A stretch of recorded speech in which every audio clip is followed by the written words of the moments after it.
All right, everyone. How are you doing? I am Marwan Cameron. This is The Conduit. You know what time it is. It is Friday, y'all. And, Friday, good things happen. We used to have a different series going on with good old Kathy and Save Initai. But now we're getting into a new series. Now, we won't do this every Friday, but we have a very special guest in the studio. And we got some pretty serious things to talk about. So, today we're going to deep dive into substance use disorder. My guest is Lisa. She's 53 years old, and she's lived with addiction for 7 years. And these are her own words. And now she works in recovery, and she's given back to the same community that she once took from. So we're going to ask some hard questions today. We can ask the kind of regular questions. We're not going to do that. We're not going to sugarcoat it. We're going to kind of go away from experience, strength, and hope, right? That's kind of one of the big tenets of recovery. And we're going to get a little bit deeper about relapse and accountability, family, kids that can be caught in the middle, and what it really takes to build a community that works for everyone. So with no further ado, let's welcome our guest today, Lisa. Thank you. How are you doing? I'm doing fantastic. Yeah? I'm excited. Good. I'm glad. Yeah. Now, is this your first podcast? It is. It is? Yeah. Good. So we met at the park, and we were talking about, hey, come on to the Conduit, and it's all good, right? And it's like, okay, yeah, sure, we can do that. You're like, I'll do it. Yeah, and absolutely. And here you are, right? In recovery, you don't say no. And you don't say no, really? You don't say no. Wow. Well, someone asks you to do something, it's yep, I'll do that. Can I have fried pork chops and mashed potatoes with gravy? Absolutely. What, really? Absolutely. Oh, this is easy. I like this. Well, let's get into it because, like I said, we've got a lot to go on. I'm going to ask you a bunch of questions here. There's a lot to get through. We're going to go over a little bit over an hour, and we're going to do the best we can because I just couldn't throw any out. Right. Are you ready? I'm ready. Are you ready? I'm ready. I'm always ready. So first, we're going to get into personal recovery and relapse. Okay. I want to start with your personal journey and not what just happened, but how you made sense of it. All right. So what finally broke through the denial and made you face the damage that you were causing? Oh, December of 2021. I was sitting outside of the 7-Eleven on Callow. Oh, wow. No shoes, no socks, no jacket. It was really cold.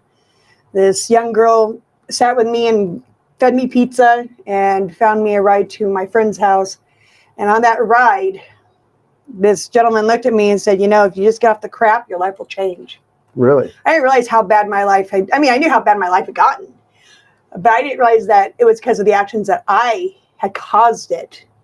Not saying that I didn't have help in my, what we like to call demise of what stability looks like, had looked like for me prior to me using, and but and the way that he told me, he goes, I'm not taking you to a trap house. I'm like, okay. He took me to a trap house. He didn't know it, but he did. Oh, really? Yeah. And he gave me his phone number and said if I wanted to change my life, to give him a call. If I needed anything, to give him a call. Wow. He didn't know me. I didn't know him. And then, it took me a couple more months of being homeless and living in a tent and being miserable and being mouthy and still in denial that I was a drug addict. I'm like, I don't do that. I'm not like everyone else. I was just like everyone else. Wow. And when they closed the encampment, I had to make a decision.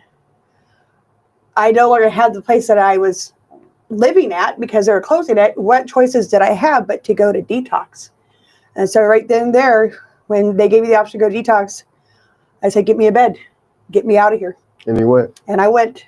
Okay. All right. Sure did. Well, did you relapse after first deciding to stop? And if you did, how did you pull yourself back without drowning in shame? Because that's a really big component. It is really hard. So let me go back a little bit. Sure. I started doing drugs when I was 29. Okay. And my twins were 15 months old. Wow. When I started. And I lost my apartment. I was evicted from my apartment. And so I went and stayed with my mom and dad. And I knew that living there, I couldn't do drugs. So I quit cold turkey. Nope, not going to touch it. And I didn't for 16 and a half years. Really? Yeah. Can I ask your drug of choice? Is that too personal? That's methamphetamines. Okay. So I didn't touch it for 16 and a half years. And it took one night of me being sad and being with certain people in my life. And they asked me, I had an emotional breakdown. I was bawling my eyes out after work one day. My girls were in Arizona with my parents, and over Christmas I was home by myself. I was unhappy. And he asked me, he goes, "What do you want to do?" I said, "Honestly," he goes, "Yeah." I said, "I want to get high." He goes, "Okay, let's go do it." That's all it took. Let's go do it. But then once I did it, I was just like, oh, I have a job where I get drug tested randomly. I could lose my job. Yeah. But I continued going on. And eventually I did lose my job. I lost everything. I lost my job, my home, my family. At the time I was married to my last husband, and he's the one that helped me get addicted again. And we became homeless together. And then eventually he up and left. Gotcha. So a side question. So, there's emotional triggers and events that happen that will drive people to want to use. Absolutely. You use that time, but what made you go back that second time after? Because you could have stopped, right? You had that strength to go so many years. Yeah. What made you go back a second time and then a third at that time? Because that's interesting. Well, my girls were almost 18 years old. Mm-hmm. I raised them until they were adults, and then I was just like, well, now it's time I can do what I want. I was so unhappy with the life that I was living. Even though I loved my kids, I loved my family, something inside me was still broken. I have a lot of trauma from my past, from my childhood, and I have a lot of trauma that I never unpacked and I never dealt with. And the fact that my girls were in Arizona over Christmas, I was by myself, I was starting to have dreams of my childhood and how horrible it was, things that my parents to this day don't even know about. Wow. Because I'm the type of person that when something bad happens, I don't speak about it. Mm-hmm. I just bottle it all up inside me, and I just let it fester and fester until the only thing I can do is either release it, which usually ends up with me having an emotional breakdown and destroying things, or destroying myself. So my relapse was because I was sad, but at the same time, I was also very unhappy with the things that I had endured as a child that I hadn't dealt with. Gotcha. Okay. Yeah. So was I ashamed? Yeah. Yeah, I was. I was so ashamed that when people would ask me if I was a drug addict, nope, sure not. Nope, I'm not like these other people. I'm straight. Well, it sounds like you were in a functional addiction. You were still going to work until you lost your job, right? Right. Yeah. Gotcha. I held many jobs. But probably most people didn't know, did they? No, I don't know if they knew or not, but I held many jobs. Like I was a security guard at UPS at Boeing Field. Wow. I was working at SeaTac Airport as a dispatcher for Gate Gourmet. It's the food provider that they have. Gotcha. So it's like all these things. I was holding these jobs and getting paid very well, but I was doing it with no sleep, or I was doing it high. And it got to the point where I was just like, oh, I need to either quit doing drugs, or I need to quit my job and quit putting myself in a situation that's going to eventually get me in trouble. Or I'm going to hurt someone else because of it. So I walked into my job one day and said, you know what? That's it. I quit. Wow. All right. Well, what was the hardest truth you had to admit to yourself before recovery stuck? That I had a problem. People say that people can be functioning addicts, and some can't. To a degree, I was to the point until I lost my home, my job, my family, But I still was in denial that I was an addict. I just enjoyed drugs. I just did it because it was fun until it wasn't fun anymore. But I was having fun. I had fun for a few years. And then when I started losing everything even to that point that I started losing everything, I still didn't think I had a problem. And it took me being homeless, living in a tent, my husband putting a roof over his girlfriend's head and leaving me out in the cold. He realized there's an issue here. If I don't change what I'm doing, I'm going to end up getting hurt or killing or dying because I'm doing too much at once. I had a very, very bad habit. It was it was a lot, and because I was shooting it up, it wouldn't take much for me to do too much and have a stroke or have a heart attack. Wow. Okay. Yeah. Well, let me ask you this. For someone who's never done drugs, hardcore drugs like that. Mhm. I haven't seen most of them, right? So if you put it here in front of me, it's like, I don't know what that is. Right. But you say it's fun. What's fun about it? Well, in the beginning, it was, being able to be awake and have energy and be around. Like at the time when I relapsed, my boyfriend and I, we did it together. And so,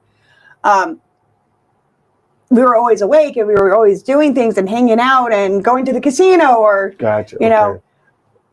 we had fun. Mm-hmm. We would come up with weird things to do that we hadn't done before. And it was fun until it wasn't, Mm-hmm. And I married that man. I married him. We were married for 5 years.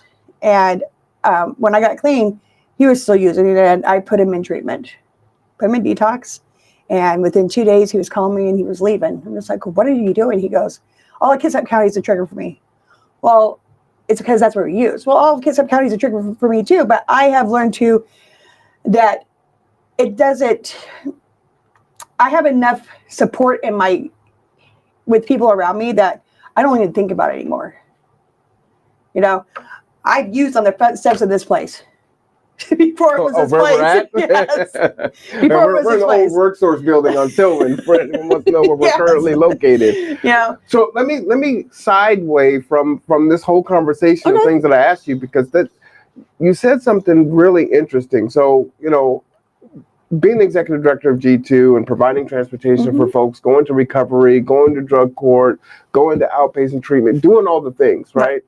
One of the things that has been a concern for us is we take folks out of the element for 30 days or 60 days. Right. They get their sobriety, they're strong, and then we introduce them right back into the element. And oftentimes there's no other place for them to go. So they're going into a recovery home, or worst case scenario, they're going into a shelter or maybe a friend's house. But your ex-husband is right? They're going back into the same place that they were. used. Yeah. So what was it for you that allowed you not to fall back into the trap? And then what do you say to others that say, hey, you know what? If you're an alcoholic, that doesn't mean that you got to grocery shop. You got to walk in the same way. There's beer, there's wine, you're getting food, hard liquor. So what do you say to that? Okay, so I went to a recovery house that was in Port Orchard, about a mile from where I was living at when I was using. And I was actually surprised because when I got out of treatment, okay, let me go back to this. When I got out of treatment, I left a little bit early from when I didn't graduate treatment. I told them that I would stay for as long as I thought I needed to stay. Okay. And so I felt that I was okay. And so when I left treatment, I actually went back to the encampment that I lived at. Wow. And someone put a meth pipe in my hand. And I looked at it and I threw it in the fire. And I asked him, I said, do you know where I've been the last 25 days? And he was like, no. I said, I've been in treatment. How dare you? Mm-hmm. And I spent the night there because I couldn't go to my recovery house till the next day. So I spent the night there. And I wanted to see if I could do it without the temptation. Mm. And when he put that pipe in my hand, I'm just like, I don't even want it. It took me a long time to realize that I'm too old to play this game with these people, And so when I lived in the recovery house for 2.5 years. Gotcha. And I work at a facility that is recovery based. And so I always tell them you have to change your people, places, and things. Okay. And so people that are coming from Pierce County, I strongly suggest staying in Kitsap County. Mm-hmm. Kitsap County, if you used in Port Orchard, try Silverdale or Paulsbo, you had to change your people, places, and things. If you go around the same people doing the same things, it's not going to work.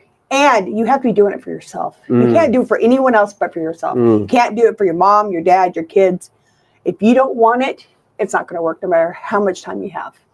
You have to want to be sober. Well, that kind of segues into how do you deal with cravings and triggers today? It's been a long time since I've had a trigger. Really? I've got almost 4 years clean. Okay. There are certain things that I think, I've had the mentality in the past 3.5 years, I could do it one more time. I'm pretty sure I could do it one more time. But then I think about what happened when I did use, Mm-hmm. how hard I worked to get what I have now. And is it worth to lose everything I've worked so hard for? And it's not. It just isn't. I have a daughter that's in active addiction. And she messages me for money on a daily basis. I'm just like, kid, I love you, but I have to tell you no. And that's hard to being a mother, to tell your child that you're not going to help her. I'll meet her up, put gas in her car. I'll go buy her dinner. I'll buy her food, but I will not give her money. It's hard because sometimes at 3 o'clock in the morning, she's like, Mom, I need a pack of cigarettes. Can you help me? No, sorry. Let me ask you another side question. Okay. Because there are folks that would say, okay, you're not giving her money, but by paying for the other things that she should be responsible to spend her money on, she's able to use that money to continue to do drugs. So what do you say to those folks that are like, you just kind of need to cut folks off until they can have that come to Jesus moment? Right. I've been told that. I try not to enable her. There's times where she's like, she'll send me a message, hey, Mom, it's emergency, for real. I'm just like, oh. And, I feel like a bad parent because I'm like, I don't want to help her. Mm-hmm. But at the same time, my parents didn't help me. Mm. My parents threw me out of the house with my husband, kept my kids there and said, you're on your own. And I would walk in the rain from Brewerton to Porch with my ex-husband in the cold, and am I enabling her? I probably am a little bit, but at the same time, I can't see doing that to my child. I won't give her money, but I'll make sure she's fed because I don't want her to have to do what I had to do in order to be fed, Gotcha. And I had to go steal from stores just to feed myself, and I don't want her getting it. I don't want her to have to do that because it's breaking the law, mm-hmm. And you hear people say, well, I don't rob my friends in addiction. And there's people that rob their friends in addiction. I only shoplifted when I needed food. That's it.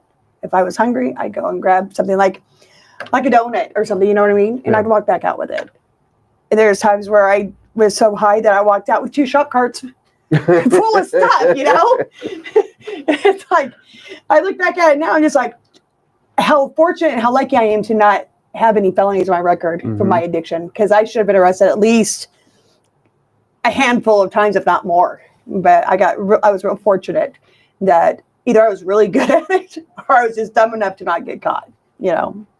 So. Well, let me ask you this. So what role do anger, grief, and trauma still play in the recovery? And you're saying that you don't really have triggers now. So if those aren't issues for you, have you dealt with your childhood trauma? In bits and pieces I have, mm-hmm. But not thoroughly. I do have a sponsor that I communicate with. I've been really lacking on that lately because I've been super busy and she's probably going to kill me for it. But, I know that I need to call her. I am still working on it. She's not new, but she's newer than my last sponsor, and so we're reading through the book still, and we haven't gotten quite to the nitty gritty of why I am the way I am. Mm. I do have people in my life that I can talk to. If I get to the point where I get super sad, I have enough people in my life that I can call and not feel like I'm a burden to them. Gotcha. It took me a long time to feel like I wasn't a burden to people. Mm. Even now, there's times I'm like, well, I don't call you because I don't want to be a burden. Girl, your family. Call me. I'm like, okay. And so now you have some safeguards in place where before when you were down and feeling low, sad and going through your things, right. And someone says, hey, let's go. You went along. Let's go. Now that you got you're inoculated against that now. All right. So recovery isn't just about one person. It does ripple through families, neighborhoods, and entire communities. So let's talk about the giving back and accountability piece of it. And as we transition, just want to let everyone know you are watching The Conduit. So glad that you could join us for this hour or so. Our guest is Lisa, if you're just joining in. So please do like, subscribe, and share this show. All right. So you said that you were trying to give back to the community and that you once harmed. So let's unpack that. What does restitution look like to you? And, beyond, community service hours and voluntary. Right. So I have a lot of letters I'm going to have to write to a lot of different stores, and telling them, I did this. I would like to pay back what I think the amount I took from you was. I can't tell you exactly how much it was from each place. I have no idea. Mm-hmm. I was usually pretty freaking high. So I don't really know how much I took. But I do, for me, telling them that I did it while I was in active addiction and that's not who I am today, I think is a good way to start. I get back to the community by the job that I do at work. I work in the recovery field, and I want to help as many people that are like me.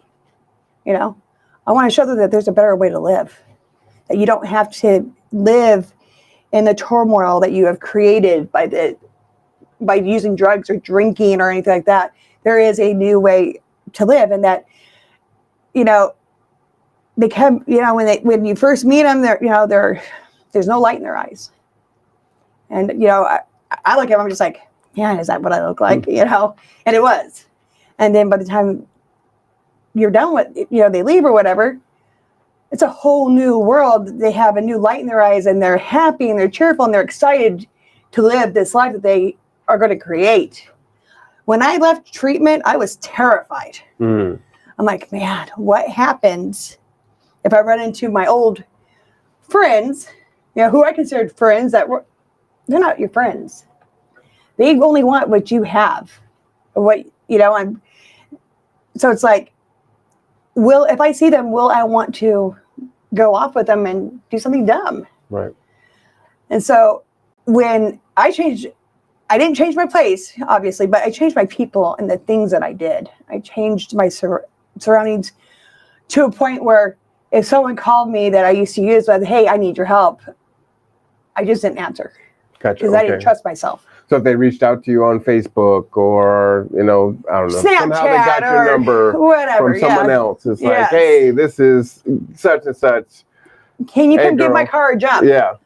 I'm not, no, I can't.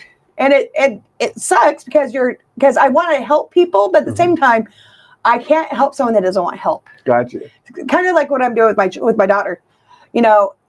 Someone told me that I needed to help her. I'm like, you can't help someone that doesn't want help. Mm-hmm. When she messaged me, says, oh, the money that you give me, I don't use for drugs. I don't believe her, because that's what I told my parents too. Mm-hmm. Absolutely, I use them for drugs. I might have used some of it for what I said it was for, but the rest of it was for drugs. So that's interesting. So you don't fall into the trap. This person looks you up and they say, hey, I need help jumping my car. And you're like, I can't put myself in that situation. That sounds legit. That has nothing to do with drugs, but sorry, can't do it. Can't do it. Gotcha. Okay, that's a powerful tip for folks, because I think sometimes people will look at it and try to make a rational judgment call and say, okay, you want me to take you to the trap or you need to jump. Well, this person's trying to do good. I need to get to work. They need to jump. It's just a jump. I'm just going to jump and go. And you have to hold that boundary. I have to hold that boundary. Good. Because even though I am pretty strong in my recovery, it wouldn't take much for someone to say, it's only one time. I'd be like, it is only one time. I could do it one more time. I still, every once in a while, I'm like, I could do it one more time. No, I can't. That one more time could lead me to death. Sure. I can't, it's just not worth it. It's not worth losing what I got. Well, let me ask you this. Do you still face judgment from people who knew you back then? I haven't talked to anyone from what I've known from back then. The only person that I talked to is this lady. Her name is Sheila.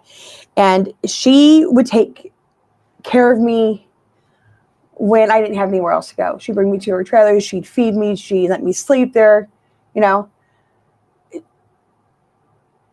I used with her at one point. She quit. I went to treatment. I would call her. She'd bring me cigarettes to treatment. She brought me my hair straightener because she had all my stuff.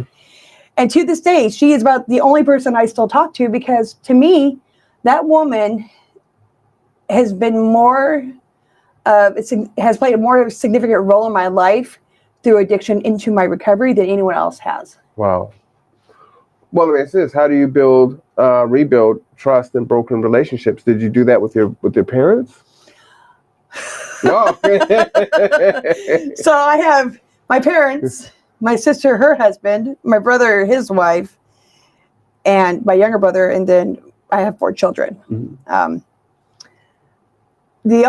got out to lunch with my parents. my mom says some pretty mean things to me. Mm. You know, they're what we call normies. You know, they didn't have problems with addiction or alcoholism or anything like that, and they don't. Hey, I'm a normie. Continue. And they don't understand why I did what I did. Mhm. You know, that's like my dad calling me and telling me that my kid that asked me if I had seen my daughter. I'm like, of course I've heard from her. Why? What's going on? Well, you need to help her. That's the person I was like, I can't help. I said, look, I said, she's doing the same things that I did. Mhm. I can't help someone that doesn't want help. And he called me a crappy mother. Oh, wow. I'm like, and I sat there, I was like, you raised me. What does that say about you?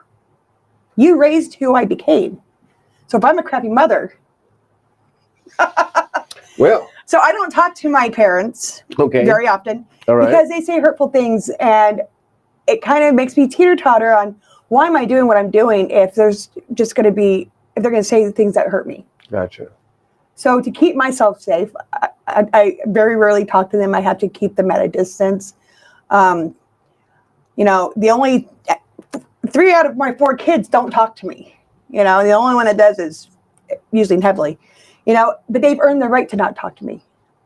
I destroyed that relationship. Mhm. And I'm hoping that as I continue, you know, going through my recovery and getting more clean time under my belt, that they're going to be able to trust me again. Because Gotcha. they don't trust me right now. And I did that. I made them not trust me. You know, I love all my kids. I think they're amazing human beings.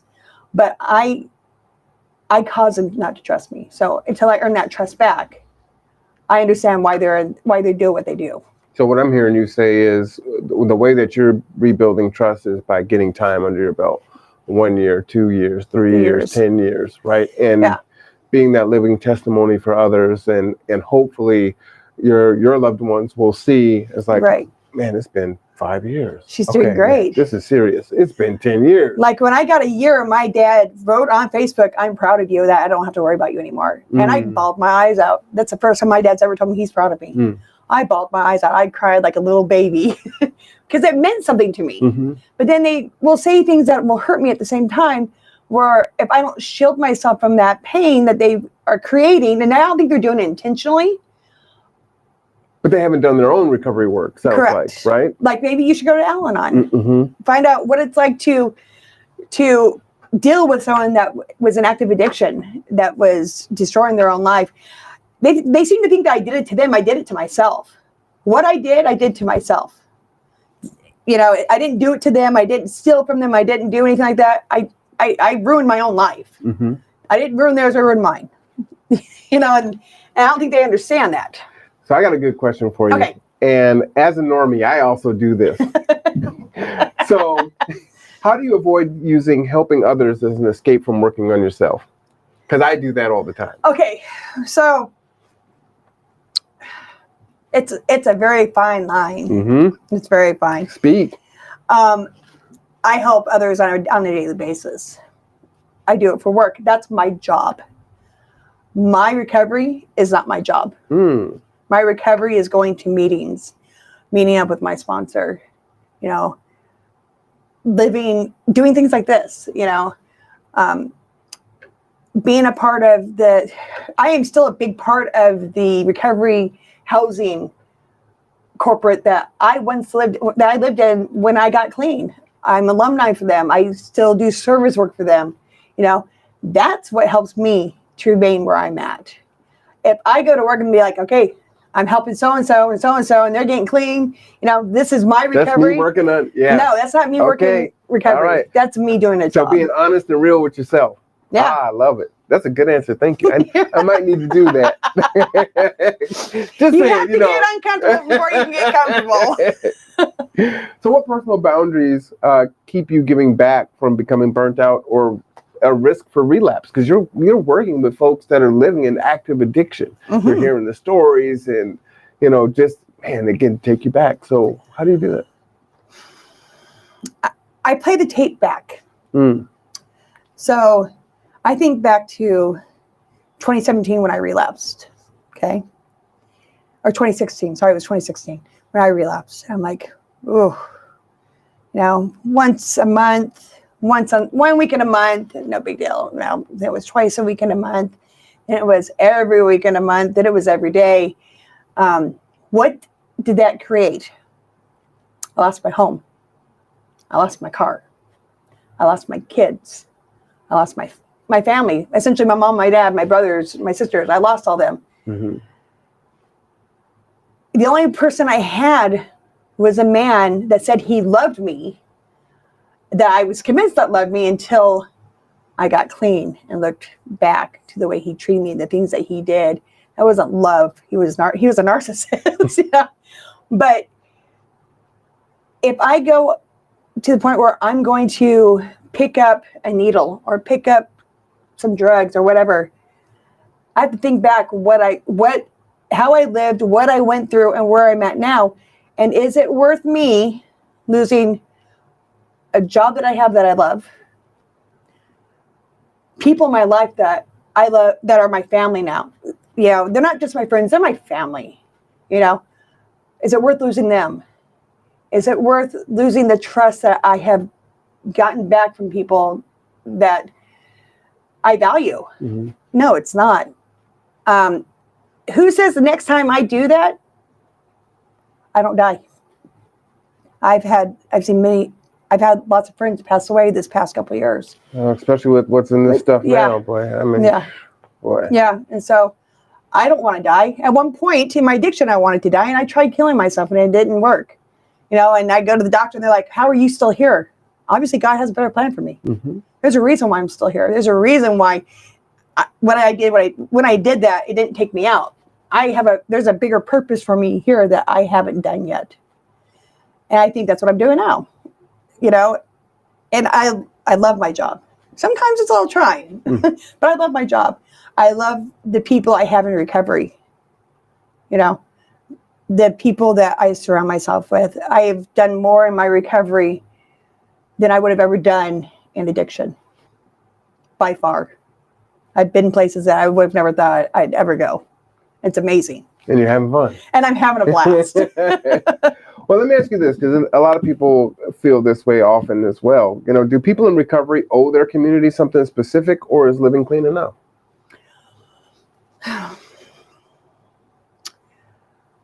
I think we owe the community something. I took a lot from the community. I lived in a tent in the woods. I took from stores. You walk down the street, you're high, you throw something on the ground. That's littering. That's breaking the law to a degree. We have to give back. We have to give back to the community that we took from. Be it you go to a park and you clean the park. The day that I met you, mm-hmm. I went to be with the recovery housing that I lived in, and I got pulled by my boss to go to work. But I didn't realize that I enjoyed that day. I enjoyed talking to people that I've never seen before. I don't know who they are. I've never seen them. But if you ask me questions, I sure as heck will tell you, And so I think that once you get in recovery, giving back to the community, either you go clean up a park or you go and help clean up an encampment. It's important. It's giving back from what you took from, in my opinion. I like it. So behind every person in addiction, there's usually a family, and too often kids are silent and casualties. So let's move on to kids and family, which you've already touched on quite a bit. So again, if you're just tuning in, this is The Conduit. Our interview today is with Lisa. If you have any questions, go ahead and type them in the chat. And our producer today, who is not me, right? Look, Mom, no hands, no keyboard. I just got paper in my hands. I'm not running the show. Shout out to our producer. I may say who that is at the end if she gives me the head nod. But some of y'all already know who it is. Her head perked up. So, but yeah, go ahead and like, subscribe, and share. So I want to hear your thoughts about a little bit more about your kids. What would you say to a child growing up with a parent in addiction? Oh, it's the same thing that I told my daughter. So I have 3 girls and a boy. My older 2, haven't been with me since they were little tiny because I had twin baby girls. And I had my ex-husband take the older 2 because I knew emotionally I wouldn't be able to give them the emotional support that they needed. Hardest decision I ever made. I have these 2 brand new babies. I'm taking care of them. My youngest of my twins, Caitlin, refuses to talk to me. She won't. I mean, and when I first got recovery, I like sent her a Christmas present and a birthday present. You know what I mean? And she felt like I was trying to buy her love. Mm. And and so I told her, I was like, look, I said, I messed up. Did I mean to hurt you? No. I didn't realize that what I was doing to myself was hurting my kids, hurting, especially her. She's very sensitive, and she was extremely hurt by my actions. When I told her that I had to leave the house because she didn't know why, I just told her that I had to leave. She was in Montana on her way back, and she was like, I want to go with you. I said, I can't have you living in a car with 2 cats and me and your stepdad. I can't. You're going to stay with grandma and grandpa. You're going to be okay. My girls were 18 years old, but I didn't realize that what I was doing was causing them the pain that I caused them. I hurt them. I hurt them in a really big way. And so even though I try to make up for it now that I'm clean, that's why I understand, why she doesn't want to talk to me right now, because I really hurt her. I didn't mean to, but I did. And I have to prove to her that I'm not going to go back to what I was doing before. I wouldn't want to talk to my mom if she was out using drugs. All of a sudden she got clean, and then you're good for 16 and a half years, and then you relapse, and then you got clean again. Mm-hmm. Who says it's going to stick? Mm. I've proven time and time again that I tend to fall back into this dark hole that I, crawl myself out of, and it affects them worse every time. And so I would tell them, I understand where you're coming from. I do. Let them show you that they mean it. Let them, you don't have to go, oh, I love you. I'm going to come move back in with you or whatever. Make them prove to you that they're serious this time. Gotcha. So I know it can be different from each family. Yeah. And you said, she thought that you were trying to buy her love. Yeah. So do you still buy gifts, or do you just, I'm not going to do that? Her stuff. You still send it? Okay. I do. I'll send her money. Gotcha. She lives in Arizona, and she has her own little place. My twins just turned 26 on the 19th. So she's living in Arizona. She's got 2 cats. She's not married. She works as an accountant for, I think it was for Albertsons. And I get a hold of my dad and be like, okay, I want to send you some money to get her a gift card, or just give it to her or something, for her birthday. And she'll send me a message. Thanks for thinking about me. She never tells me she loves me. I know she does, but she's just like, well, thanks for thinking about me. Thanks. You didn't have to do that, but I appreciate you thinking about me this year. Because there was a few years where I didn't do anything for him. No Christmas, no birthdays, no nothing. You have a positive level of understanding. I was so deep in the hole. All I cared about was myself and what I wanted, what I needed. Yeah. Wow. So how should schools and teachers respond when they know a child's in that situation? What should they do? I've never been in a situation where I had to have a teacher involved. Like I said, when I relapsed, when I started, the girls were really, really young. And when I relapsed, the girls were done with school. Mm-hmm. I actually think I went to my daughter's high school graduation higher than a kite. Mm. I'm pretty sure I did, because I don't remember a lot of it. So I'm thinking I relapsed December of her senior year. So I've never had to deal with the teachers getting involved with kids that are going through having a parent's in addiction. I've never had that experience, so I wouldn't know what to tell them. Gotcha. All right. Well, let me ask you this. What do you believe damages kids most? The drug use, the lies, the neglect, or the instability? All of the above. Absolutely. There is nothing worse than not having stability in a child's life. Mm-hmm.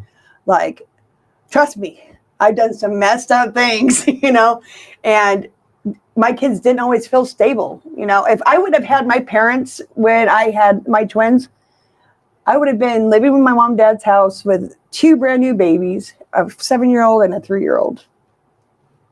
Why? Because I couldn't get my shit. No, you're good. I couldn't get my crap together. I was trying so hard not to cuss. You made it about halfway through. You're doing good. I'm so sorry. It's all good. Well, let me ask you this. Looking back, what would have helped your own family during your addiction? Or is there anything? I don't think there is anything that would have helped them. I used in their house. My dad had a really high security clearance because he worked for Boeing, you know, and had the cops gotten called to the house and they found drugs in there, he would have lost his security clearance. I don't think there's anything that is going to help someone understand the messed up things that we do as addicts. You know what I mean? Mm-hmm. I did some messed up things. You know, I used in their house. I denied that I was using their house, and I continued to use in their house until they told me I had to leave. Them telling me to leave just allowed me to go out on the streets and do what I wanted whenever I wanted anyways. And now I don't have to worry about my kids because they're there and I'm not. Does that mean I didn't love my kids? No, I love them. I cried. The day I left that house, I bawled my eyes out because I was leaving my kids behind. But at the same time, the stingy part of me was like, woohoo, party time, you know?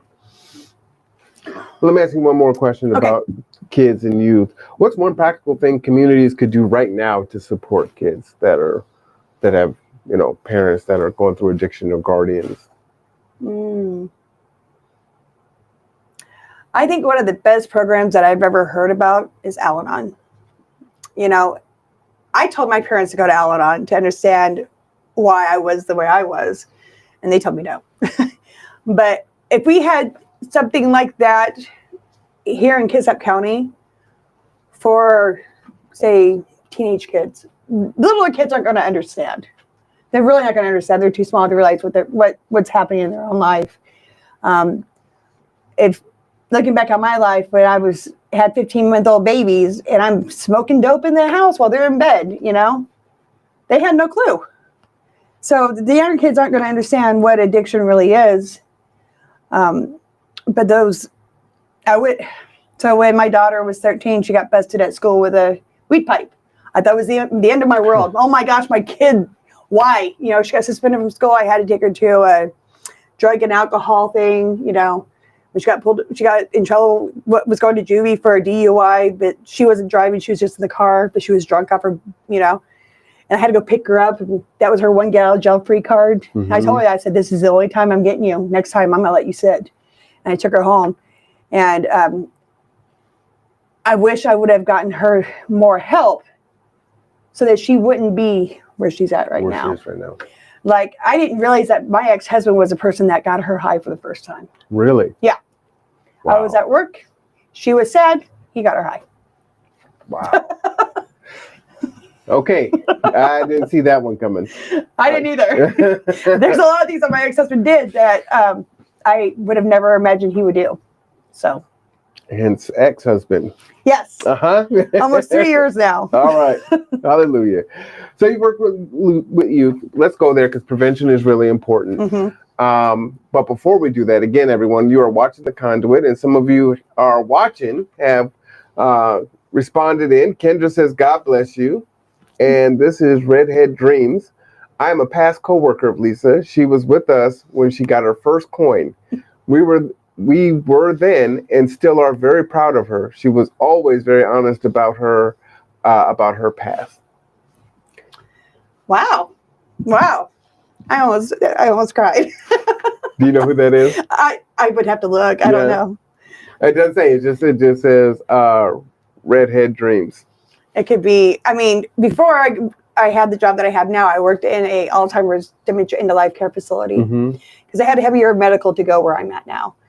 And I started working there when I had like 3 months clean, you know. And I told them, I said, look, I got like less than 3 months, but I need a job. I need to be able to pay my bills. And the woman took a chance on me. And I learned real hard, real quick, that job was really hard for me because I was watching people die and in early recovery. And that's really, really complicated to do. And I knew that if I stayed, one of two things was going to happen. I either was going to go off the deep end and start using it again because I didn't know how to deal with my emotions that I had just gotten back, or I was going to have to quit. So I quit. But it was a great experience, and there was I had a large support group of people that I worked with, and I was the emotional one all the time. Someone, one of them would die, and I'd start crying, and they're like, "Take a walk. It's okay, take a walk," because I didn't know how to deal with those emotions. Because for a long time, when you're using, you don't have emotions, you don't have feelings. Like, you don't get sad. You start to get sad, you just get high, and then they're all gone. It's okay. And since I quit getting high, I was starting to have to deal with the emotions I was just getting back, and it was really hard. I had a bunch of women that I lived with that were in recovery, and if something bad happened, I would message them, and they would come. "Can I come give you a hug?" "Absolutely, come give me a hug." And they come to my work and give me a hug. Oh, wow. And bring me flowers. "I'm so sorry for your loss. Let us hug on you. Let us love on you." It was amazing because I never had that before. Mm-hmm. My parents didn't hug me as a child. This is what it is. But Well, keeping on with the spirit of youth, when you see young people experimenting, what do you notice? What signs tell you it's moving from experimentation to addiction? You said, with your daughter with the weed pipe, it's like, oh, maybe it's a one-off, and you wish you could have gotten more help back then. It started with weed, and then it went to drinking, and then it went to a drug called Molly. She got into Molly, and then it went from Molly to meth. And then it went to back to weed, and back to meth, and that's where she's at now. But she does, she'll drink and drive. I'm just like, what the heck, kid? And she gets herself into situations that aren't good for her. Like, I end up having to go rescue her because she's been beaten up by some guy, or she's been hurt in some way. Wow. So I didn't see her addiction happening. I knew about the weed. Mm-hmm. I knew about the drinking when she got in trouble in Shelton. We lived in Lake Bay. She got in trouble in Shelton. I'm like, how'd you get to Shelton, number one? Number two, I'm going to come get you, but I will never do it again. So if you get arrested for any reason ever again, you're going to sit in jail. Don't call me. I'm not coming to get you. And so I went and got her. And by the time I got there, she was still so drunk that all she could do was laugh. I had to have the state trooper tell me she's laughing because that's how inebriated she is. And I'm like, I told her, I was like, get your butt in the car. Let's go. I took her home. And she came, and as soon as she got home, she came in, she gave me a hug. She goes, "Thanks for coming to get me." I said, that's your one and only time. Don't ask me to do it again. I really wish I would have just let her sit in juvie to learn what it's like to get in trouble. Because now she gets in trouble, and It's like there's no consequence. yeah, there's no consequence. Gotcha.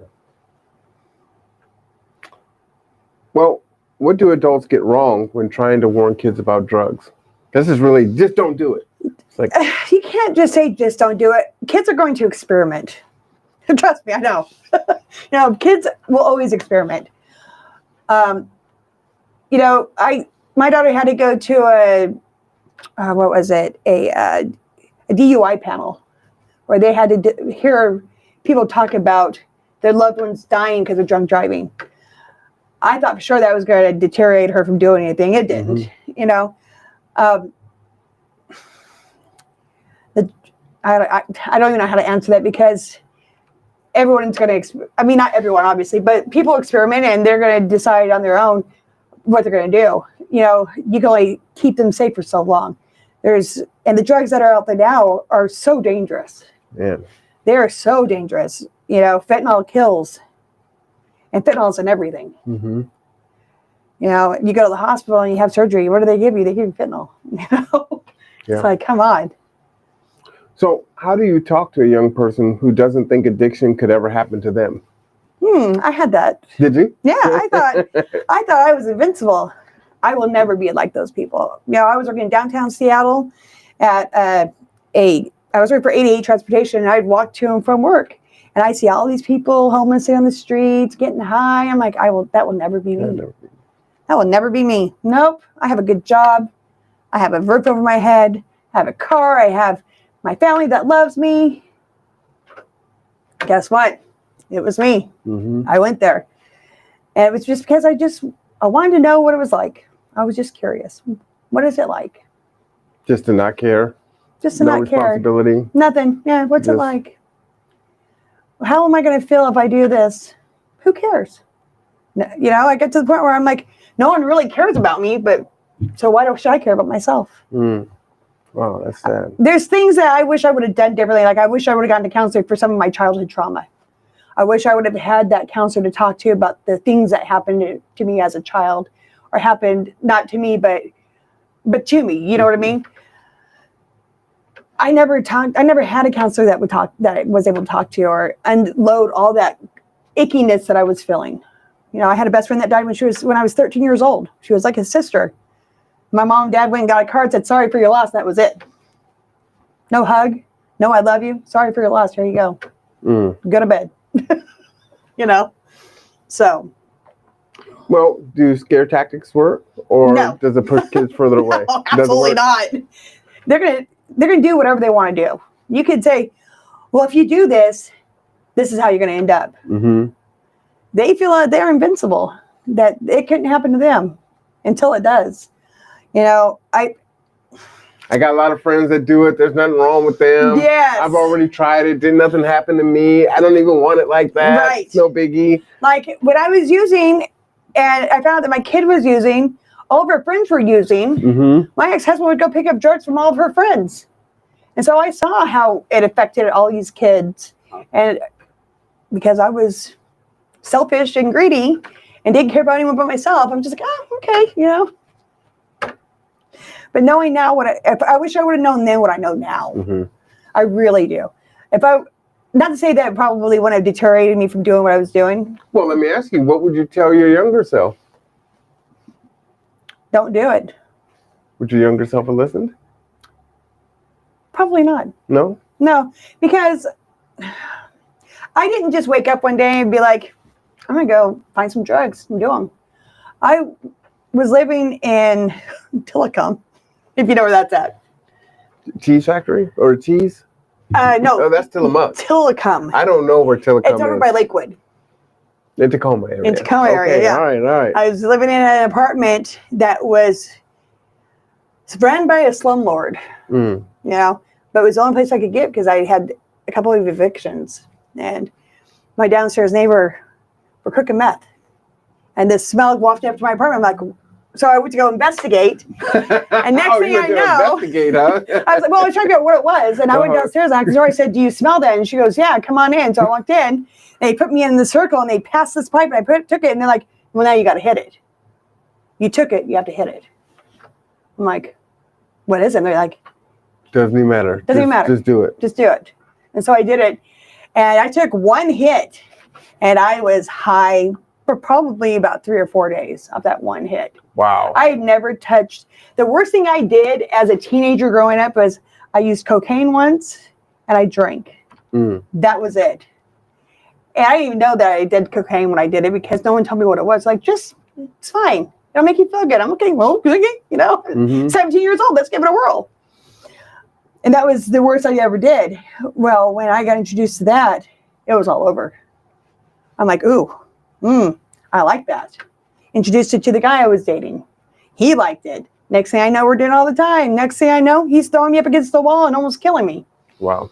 You know, and him running from the apartment because he thought I was dead because he had beat me so bad that I had blacked out. And 2 hours later, I came to and my face. 2 hours later? Yeah. 2 hours later, I come to and I would go to the doctor's office. The doctor that delivered my twins looked at me and he goes, oh, I'm sorry, I got the wrong room. I said, who are you looking for? He goes, Lisa. I said, no, it's me. He goes, what happened to you? I had to explain to him what happened and why it happened. And I couldn't say, we were doing drugs. He got mad because he told me to wake him up, so I woke him up. He called me a nasty name. I said, please don't call me that. And next thing I know, I'm up against the wall. Now, I can't tell him that because then I got these babies. They're going to come take my kids from me. Yeah. No. Did that deteriorate me from continuing to get high? No, it didn't. I continued to get high until I lost my apartment and had to move in with my parents. And I take it he came back as well. He came back several times, and I took him back. We got engaged. I thought I was going to marry this man. He was amazing. It was a magical time. It was a magical time. Wow. All right, well, let's transition back. Beyond individual stories, there's a system that I want to get into. Okay. And, again, everyone, thank you for tuning in. You're watching The Conduit. Our interview today is with Lisa. And Redhead Dream says, we were just talking about you, me and Mama Cass. Guess I know who? who she is now. That's Judy. All right. Well, thank you for tuning in, and thank everyone for tuning in. Please like, subscribe, and share. There's someone else that can benefit from Lisa's story, and thank you so much for taking some time with us to tell it. It's my honor. It's an honor for me. Appreciate it. I've never done anything like this before. Are you having a good time? I'm having a great time. Good. All right. Well, then maybe you'll come back. Absolutely. Because I got something else that I want you to be a part of. So I would love to be a part of it. All right. I like it. I don't know what it is. I know. I'm very well, you can't say no, right? I'm getting pork chops already. I'm thinking about fried cabbage. I'm going to make a list, Don't be surprised. I come next time with smothered pork chops. Hey, if you do that, it's like, all right, that's it. Oh, we're good. All right, so you've seen this from the inside. What do you think of the system? What is the biggest barrier to recovery today? Housing. Elaborate. There's limited housing. There's people say that there's a lot of housing, and there is a lot of different housing, like recovery houses. Like you have Eagles Wings, you have all these other places, that you can go to for housing. But there's not a lot of them. There's more men's houses than there are women, because more men get clean than women do. You know what I mean? Really? Supposedly. I don't agree with it. Okay. But that's what I hear. That's interesting. Yeah, that's what I hear. That men will get clean before women do. Or more men get clean than women. Why? Why are they making that assumption? I don't know. Probably because if you look at it, like when I went to treatment, there were way more guys than there were female. There was like 13 guys and we had 6 female, when I went to treatment. When I went to IOP, there was way more guys than there were chicks. So I'm assuming that they're taking off of the numbers of guys compared to the number of women that go into a treatment facility to get clean.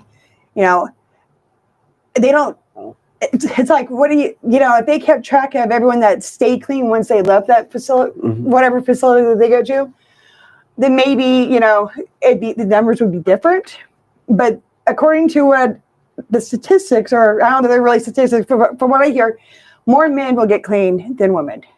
And so there's more men's houses than there are women's houses. Now, when you say get clean, does that mean going through a detox facility or a medical detox? Inpatient, medical detox, and then going into IOP, then OP, outpatient, intensive outpatient, whichever.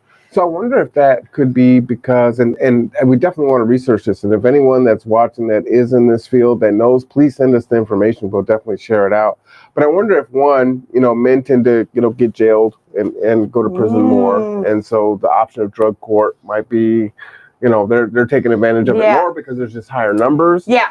And then the other one is that typically women tend to have more supports and other programs, family, they might have kids. So that's true. Other resources that is where true. Men are kind of single men and they're out there and it's like, well, the only thing we got for you is treatment. So if you want to do that, then maybe we can get you a bed over here and then and that's what it is. I wonder if it's kind of a combination of those two. I mean, it could be. Like when I made the decision to go to treatment, I had never been to treatment before, ever. I didn't think I needed it. But when it came down to me living in a tent and not having a place to put that tent anymore, or going to detox, my butt's going to detox. Even if it was just to keep me safe for a couple of weeks, I had a roof over my head, a bed to sleep in, a shower, and they fed me 3 meals a day. I was okay.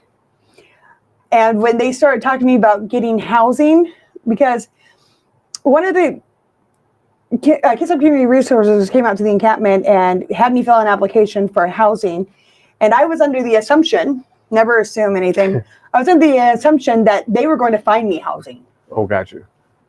And so when one of the girls came out to the encampment and they had the sheriffs out there and they were posting the foreclosure of this encampment, I walked up to her, I said, what are you going to do to get me out of these woods, you dumb?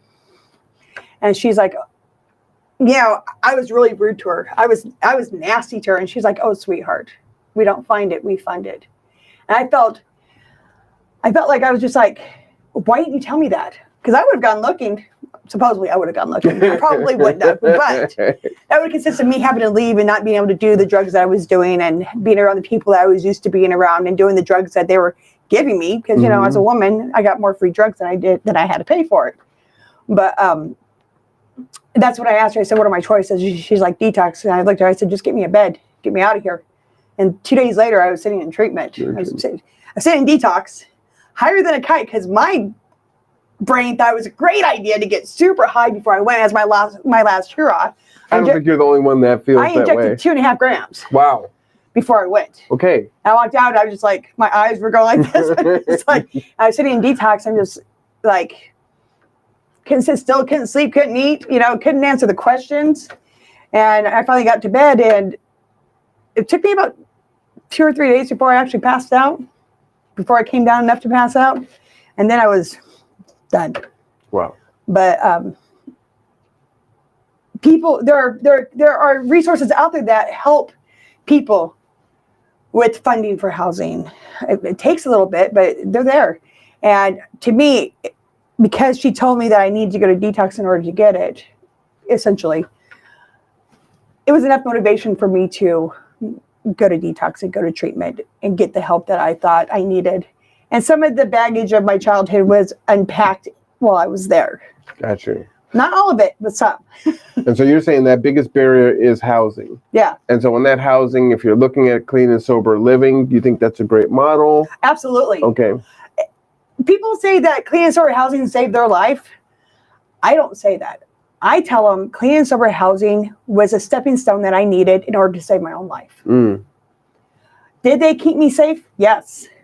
But did they save my life? No. The only person that can save your life is yourself. Gotcha. Not a housing program, not people in that housing program.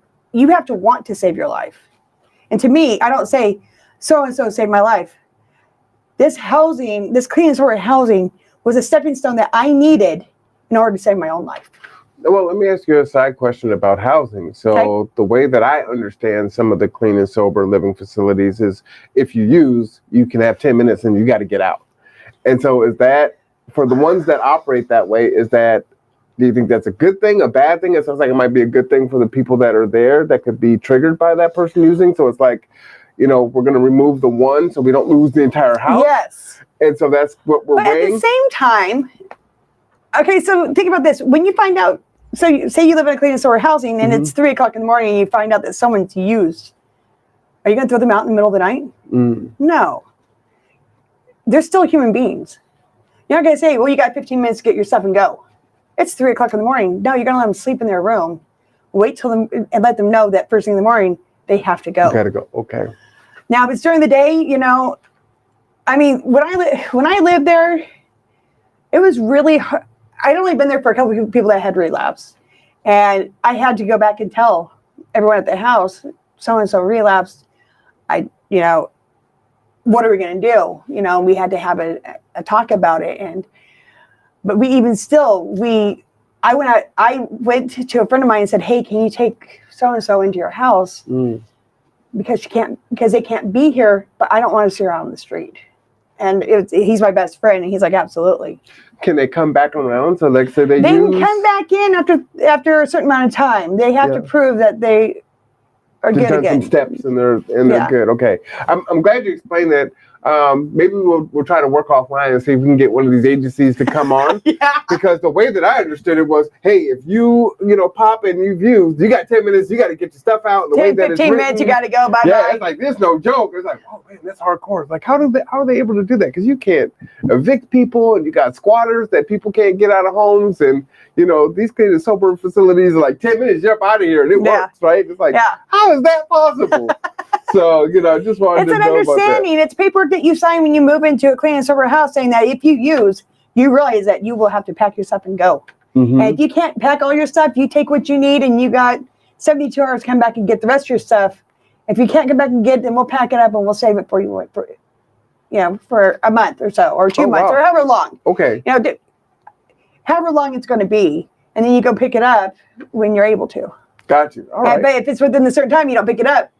Then it's got to go. It's got to go. Got you. Yeah. But that's storage and Yeah. You made some choices. So does treatment work better when it's court ordered or self-motivated? Self-motivated, I think. Gotcha. Because if the courts are telling you you have to do this, Mm-hmm. what's giving you the motivation to stay clean? I did it because I was tired of living the way I was living. It's hard being homeless. It's hard not having a roof over your head. It's cold. It's miserable. You know, it's why I was a drug addict, because I used and I wasn't, I didn't care where I was at. Mm-hmm. But I got clean for myself. I did it for me. I didn't do it for my kids. I didn't do it for my family. I didn't do it for my significant other. I did it for myself. Gotcha. Because I got clean when I was 50. I'm almost 54. I got clean when I was 50. And I look at the pictures of me in active addiction. They're disgusting. When I was in active addiction, I thought I was the hottest thing out there. I wasn't fat, I looked good. No, you don't look good. But I was self-motivated to take care of myself and to get clean for myself. Gotcha. I put myself in treatment. I stayed there for as long as I thought I needed to stay there. And from there, I went to clean and sober housing, and I stayed there for 2.5 years. And even to this day, even though I don't live in clean and sober housing, I live with people that are in recovery, that are working a program of recovery. Well, it sounds like that would be a setback as well, right? I mean, if you're doing it for a boyfriend or a girlfriend and you break up or there's a fight, and it's like, oh. I can tell you what happens because I did it. Mm-hmm. I got clean for a guy that he likes to say he took me from my ex-husband. He kind of did. But I got clean for him. He got court ordered by DOC to go to treatment. And while he was in treatment, I got clean. Out on the streets, I got clean. I wanted to be clean when he got out of treatment so that he didn't get triggered into doing drugs again. I loved him enough that I got clean for him. And it worked for about 90 days. And then we were at a little party and someone passed the pipe around and he took it. All right, they gave it to me. I'm like, I'm not doing it if he's not doing it. Mm. He did it, so I did it. You gave yourself the out. Yeah. Wow. Yeah. Man, that's tough. And 3 months later, we broke up. So. Oh, man. And then I went off the deep end. So what changes would you like in how law enforcement handles addiction? There's some people need that toughness with law enforcement. If you're out committing crimes, pistol whipping people, the crimes that there's a lot of, oh boy. I have a lot of friends that have been to prison for some of the crap that they've done in addiction, and it's like, when I see people that are in drug court and they're going to treatment because of drug court, or it doesn't usually, it's because they're court ordered, Law enforcement. So the other night, this is how well law enforcement are doing with this. I was at a house in Paulsboro that was clean and sober, and I was outside vaping, and one of the tribal officers stopped by because he saw us out there just talking, and he goes, hi, and he explained that he works graveyard and he doesn't see people very much, so he wanted to just have a little chit chat, and I asked this gentleman, I was like, what made you stop? Were we doing something that we shouldn't be doing? He goes, absolutely not. I just wanted to say hi. And then there's people that, when I was in active addiction with my ex-husband, we got in Bremerton police came out to Nad Park. That's where we were parked at after 11. And this officer was taking my husband to jail. And he told me, he goes, look, we just want to help you guys. Here's my phone number. Give me a call. We're going to help you guys. Because I'd rather help you guys get clean than not. The officers that are out there patrolling the streets care about people. They don't look down on addicts and alcoholics. You know what I mean? I thought they did, because that was my experience, but then I had the other experience where they actually genuinely care about the people in their community. And sometimes it takes someone going to jail to get the help they need. So what's that fine line? Because some say, jail shouldn't be, a treatment option, and then other folks feel like, hey, jail might be the best recourse. That's it, and you can't be out here, breaking laws and hurting folks and escalating, right? It's like if someone had done something really bad to someone, and it was like, well, we kept knocking them on the hand and just saying, okay. And it's like, well, you guys could have put this person in jail 5 and all times of this ago. would not have happened. So, where's that line at? Because that's one of the biggest arguments that are going on here in Bremerton, but not just Bremerton, and almost, any city USA that's dealing with addiction. I don't think law enforcement's going out to hunt down drug addicts to arrest them. You know what I mean? Like, I've heard stories, so-and-so, this officer with so-and-so, whatever, he goes looking for him. I don't think that's the case. I think that if you're not breaking the law, then you're not I broke the law and I still didn't intermingle with the cops, except for that one time when my ex-husband was arrested. I still didn't have to deal with the cops. Well, I should have. I probably would have changed my life had I gotten arrested, sooner than I did. But if you're not committing crimes, they're not going to bother you. You know what I mean?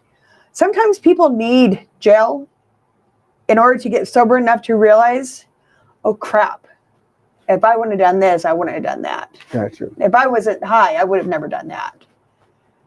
Now, not to say that the minute they get out of jail, they don't go use again, because people do. We're addicts for a reason. There's something about it that we're addicted to.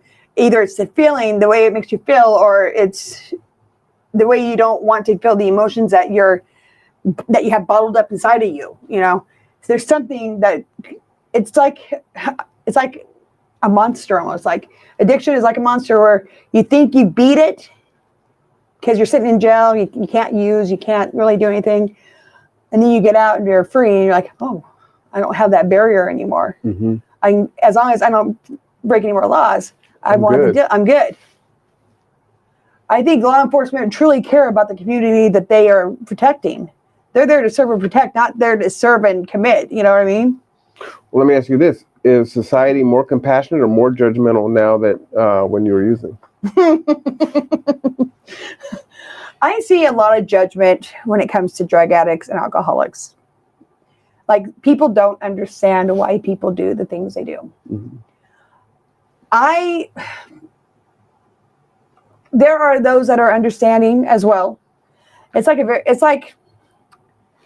if you put it on a scale, is there more judgment than understanding? I think it'd be like 75-25. You know what I mean? I think more people are going to judge because they don't understand the addict, or they don't understand the alcoholic, or they don't understand, what created, why they did what they did. People don't just wake up one day and say, I'm going to go get high today. I'm going to get addicted to drugs. And I'm going to ruin my life. I'm going to ruin my family. I'm going to ruin my job because I can. There's a reason. There's an underlying reason behind it.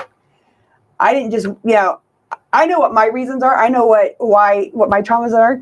But sometimes that when you have so much trauma in your life that it's hard to just push down anymore. And so you have to do something in order to not feel that ickiness that you feel, and should I have gone home and told my parents all the things that happened to me? Probably. Would they understand? I don't know. I didn't give them the chance to understand. And when I try to explain to them now, yes, I did drugs. I did drugs for a while. I ruined my life. I ruined my kid's life. I made you worry about me. I made you feel like that you couldn't trust me. Whatever, all the ins and outs of it. But there's a reason why I did it. And I didn't do it to anyone but myself. The only person I had to blame for what happened to me is me. Well, based on that, if you can design the perfect community program, what would it look like? The perfect community program would have some counseling, some housing navigation, and actual housing options. Yeah. Actual housing options. They would have the mental health counseling, not because people are crazy because of their mental health, but because trauma will mess your mental health up too. You know what I mean? My childhood trauma really messed me up for a long time. And I'm still messed up. Like, people ask me why I don't date because I can't find someone that's on the same path that I'm on. Because my head's pretty messed up still. And sometimes I wish that there was, I work with people that when I need to talk about, like if something bothers me, I could go into any office and say, okay, this is what's going on. What do you think I should do? Or can you help me figure out why I feel the way I feel? And they'll help me. So the program would have some counseling, some therapy, some housing options that I don't agree that if you use, that you should be able to stay. If you use, you need to go somewhere else to use. You shouldn't be using it in a house that have people that are in recovery that are trying to stay safe. Gotcha. There are certain places that if you use, you can come back. There are other programs that if you use, you have to wait 30 days to come back. You know what I mean? And to me, I think if you're using and trying to stay in a sober house, something's led up to the fact that you started using again. And you're going to create a problem with everyone else that lives there. You're putting everyone else's recovery, at risk. Yeah. 100% at risk.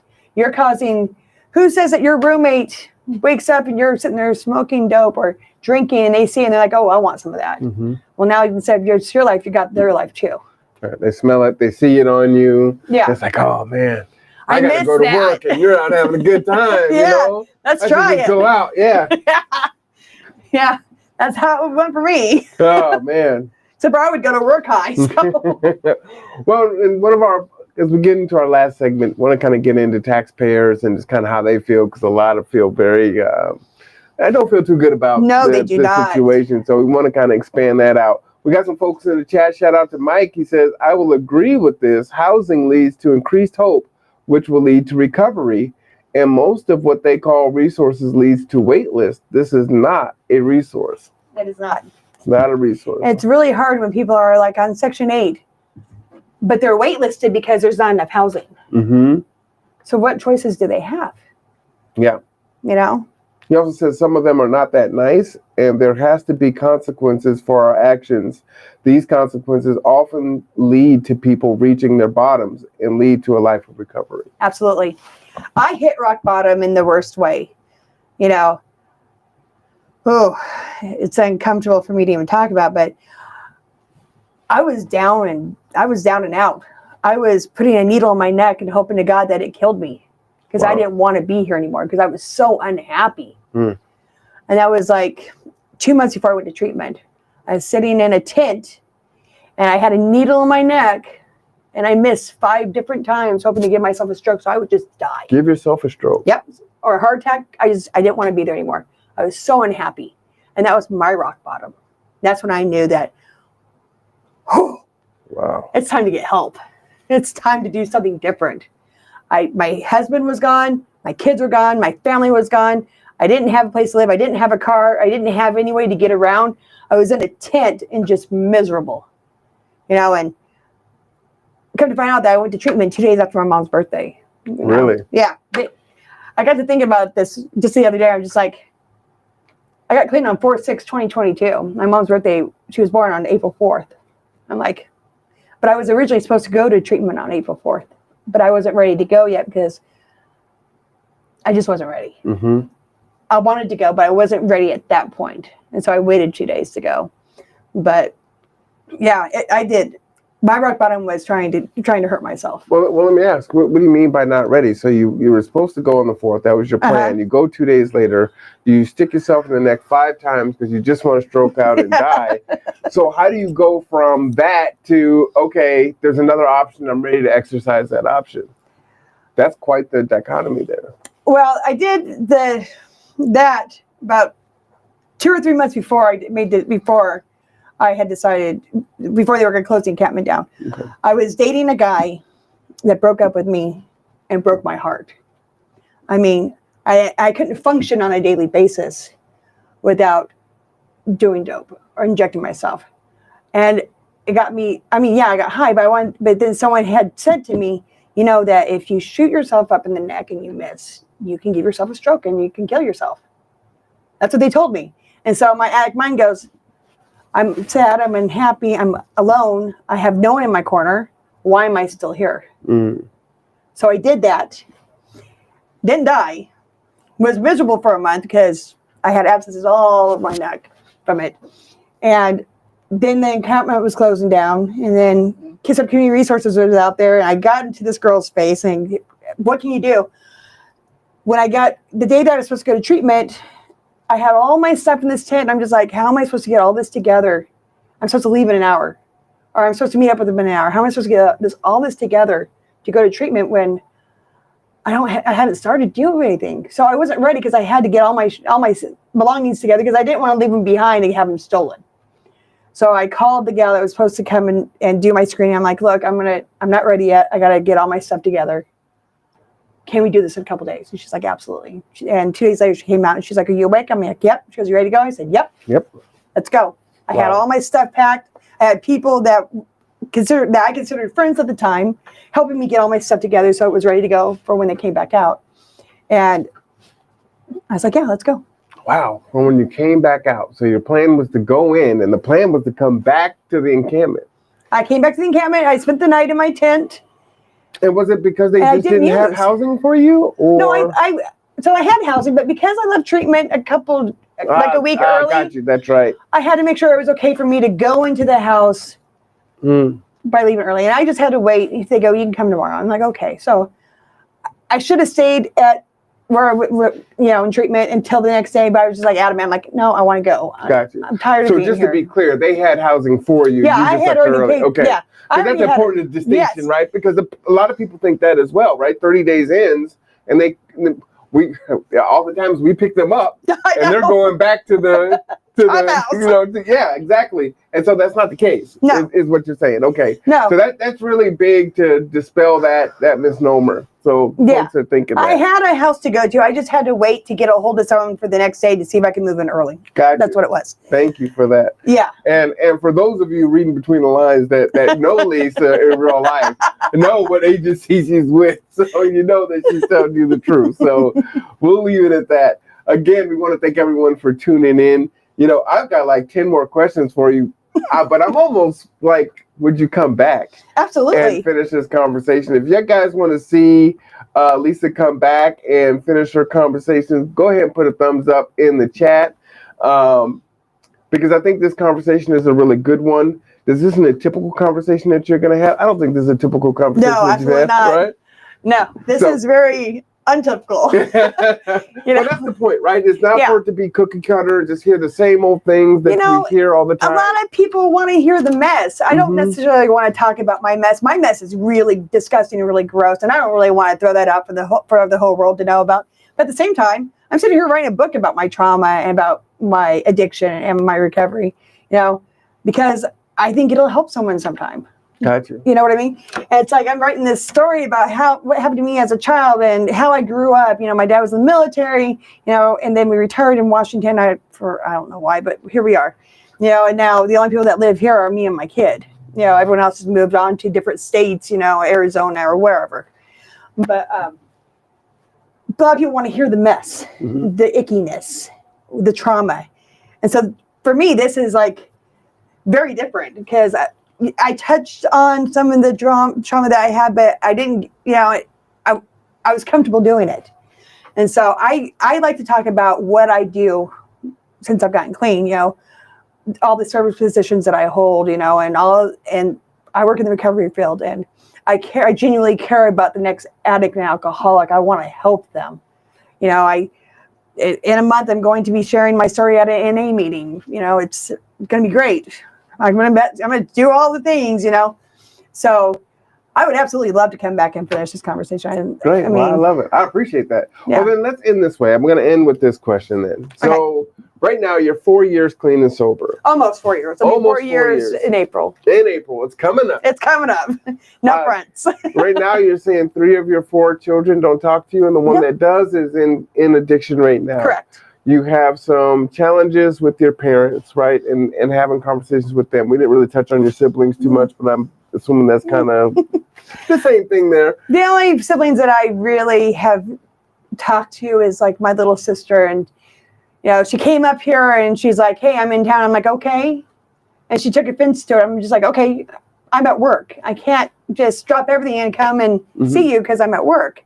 That's, you know, and so she was like, well, I should have never just told you I was here. I'm like, well, okay, whatever. You know, I've seen my older brother and his wife, you know, I had lunch with them and I explained the whole situation to them and they're like, oh, like, I understand. I'm like, but do you really? You know, it's hard to, if someone doesn't know anything about addiction, it's hard for someone to understand the ins and outs and why people do what they do. It really is. I didn't understand it until, like, for the longest time, I denied I was an addict. I denied I had a problem. No, I didn't want people to know that I was doing dope. I didn't want people to know that I was drinking and sobering up by smoking methamphetamines, you know, because I did that too. You know, or doing other drugs with methamphetamines because I did that too, you know. But it's hard for people to understand the mindset of someone that is so far gone and doesn't know how to crawl their way back out. You know, I have a friend of mine, her husband does hoodies. And so I told her, I said, I want a phoenix rising from the ashes on the back. And then on the back it says, out of the darkness we rose. Because when you're in addiction, you're in darkness. It's dark and it's icky and it's not fun and you're uncomfortable or you're too comfortable and you shouldn't be that comfortable and doing the things that you're doing to yourself because you're ruining your life. So let me balance it with all the negative things that I said with the positive. You sit here today, you're smiling. You almost had 4 years. Almost. You love your job. I absolutely love my job. You have this separation between recovery and work. Yes. And you love the recovery work and you love work. Yes. Right? You're thriving, you're healthy, both, you know, mentally and physically. Yes. Right? And mentally, you're getting there, right? It's a work in progress, right? I'm crazy, but even the normies are crazy. Yes. So that's the secret that people don't get. We're crazy too. But you're thriving. You know, your outlook and your trajectory in life looks really positive. Yes. You wake up and you feel like you've got purpose, you've got stable housing, like all these good things. So, you know, based on just kind of weighing those two things, what are your final thoughts? What do you want to just kind of leave people with? We do recover, you know. People, it takes an army to help a village, if that makes sense. You know. Usually the army is destroying the village, but I get what you're saying. There's a village to help an individual, you know. The recovery, people in recovery, I've had plenty of my friends relapse, and I tell them I love you. I'm here if you need help. I will help you in any way I can, within reason. You know, it takes a group of people that are like-minded to help another person that's just like them. Does that make sense? So, you know, you have 12-step programs, for instance. Your sponsor is an alcoholic or your sponsor is an addict and you pick the right person that you can do business with because you're going to unload all your crap on them. And it's ugly. So sometimes it takes someone in recovery that used to be an addict or a recovering addict to help another addict, to make them understand how their life can change. I always like to show people that there's a better way to live. Did I have fun in an addiction? Yes. Until it wasn't fun. I've had more fun in sobriety than I ever did in addiction. You know, I've been to Washington, D.C., I've been to Florida, I've been to Vegas, you know, I'm getting ready to go to the Bahamas. I would have never been able to have those opportunities 7 years ago or 8 years ago. And it's because I choose to live a life in recovery and in sobriety. To me, my sobriety, my recovery is more important to me than my job, anything else that I do. If I don't have this, I don't have everything else that I have. Gotcha. All right. I appreciate that, man. We had a really good conversation. I got some thumbs up in the chat, so we will continue this conversation. Mike says, does she know of any CPC jobs that are in recovery? I don't. I know what he's talking about, and I don't. Gotcha. Well, I wish I did. Well, you know what? I appreciate you coming and being vulnerable and brutally honest. I know that's not an easy conversation, but it's really good. Addiction, you know, affects everybody. It does. One way or another. We didn't get to the whole taxpayer thing. But there are studies out there that show that it is cheaper to educate folks and support them than it is to jail them. Correct. We have a housing issue, we have an addiction issue, we've got a crisis nationwide, and we have to do some real big things to change that. And I'm hoping that the audience was able to see the person, right? And you went through some things, but here you are on the other side. And not only that, you're also trying to pull other people with out of you, the darkness, right? yes. And so that's really powerful, and I hope that will change some of the minds of folks, and if nothing else, just illuminate and give them a peek An inside. insight. Right? They don't understand, addiction, right? I don't understand it as a normie. I didn't understand I work with it, but I'm still on the surface scratching it. It's like, oh, how come it just didn't work out? We did took you 3 times to treat it. Right. Like, how come? Because the 4th time is a charm, right? And it took that time, and so it's really important. I went to treatment 1 time. And I told myself, I will never go back. Mm-hmm. That's my mentality. There is nothing in this world that will make me go back to what I did before I got clean. And I will say, there are people that it's taken 4 times, and now they're where you're at. Yeah. And then we've got, folks, the colleagues that we work with that have 15 and 14 and 18 years. 28, whatever. They're out there just... in the trenches doing the work and helping other people. Yeah. And that's really what it's all about. And so we have the temerity and the gall to help people. And, that's it. We'll win if we kind of lean in together. Like you said, the army helps the village. Yes. Not destroy the village. Not destroy it. But, there is so many people out there dying because of the drugs that they're doing. And I don't think that their intention is, I'm going to go do this and I'm going to die until they overdose and you can't bring them back. It's sad. There's a lot of amazing people that have passed away when they didn't have to. Well, you're an amazing person that is Thank still you. with us, helping others. So we appreciate you. Hey, everyone, we really appreciate you joining us today for our show. Man, I learned a lot. I had a really great experience from this. I hope that you have as well. At 5:30, we have Martita con, Charlando con Martita, which is in Spanish and sometimes in Mum right here on the Conduit. So stay tuned. But again, please like, subscribe, and share. Other people can benefit from this conversation. And as always, I'm Marwan Cameron. This is the Conduit. Take care of yourself. Take care of each other. We'll see you next time.